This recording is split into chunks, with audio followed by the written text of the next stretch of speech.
নমস্কাৰ, নিহা এণ্ড মাম্মিজ কিটচেনলৈ সকলোকে স্বাগতম জনাইছোঁ।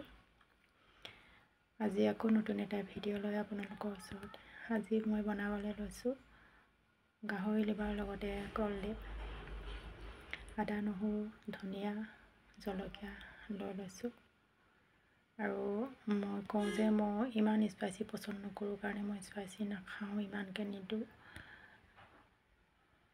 আদা নহৰু ধনিয়া পাত বা ধনিয়া গুটি সেইবোৰেই মই ইউজ কৰোঁ বেছিভাগ। এতিয়া তেল গৰম কৰি আদা নহৰু ধনিয়া গুটিখিনি দি দিলোঁ। এইবোৰ অলপ সিজিবলৈ দি আকৌ মাংসখিনি দি লৰাই আছোঁ। লৰাই মাংসখিনি অলপ সিজিবলৈ দিম।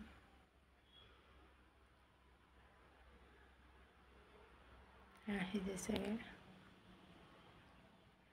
মাংসতকৈ অলপ বেছি সময় লাগে কাৰণ লিভাৰটো ইমান সোনকালে নিসিজে, মাংসতকৈ বেছি টাইম সিজাবলগীয়া হয়। এয়া সিজাই আছোঁ, ঢাকোন দিছোঁ, এবাৰ সিজাই আকৌ লৰাইছোঁ।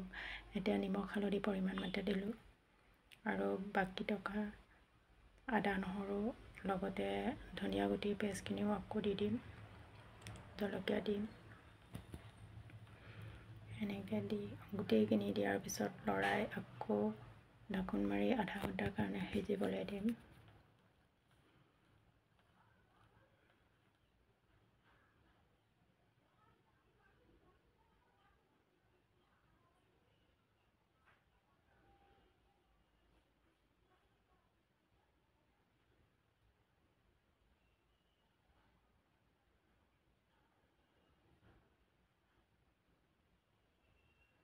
এয়া ধুনীয়াকৈ সিজিলে। এতিয়া কলডিলখিনি দিব পৰা হৈ গৈছে। এতিয়া মই কাটি থোৱা কলডিলখিনিও দিছোঁ।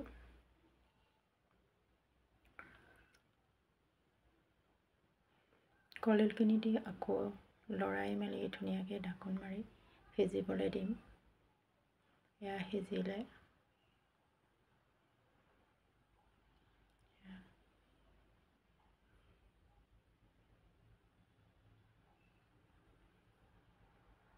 এয়া ৰেডি হ'ল, খাবলৈ হ'ল। আৰু ভিডিঅ'টো চাই কেনেকুৱা পালে লাইক কমেণ্ট লগতে ছাবস্ক্ৰাইব কৰি দিব। নতুন ভিডিঅ' পাই থাকিবৰ কাৰণে বেল আইকনটো দবাবলৈ নাপাহৰিব। আজিৰ ভিডিঅ' ইমানেই আছিলে।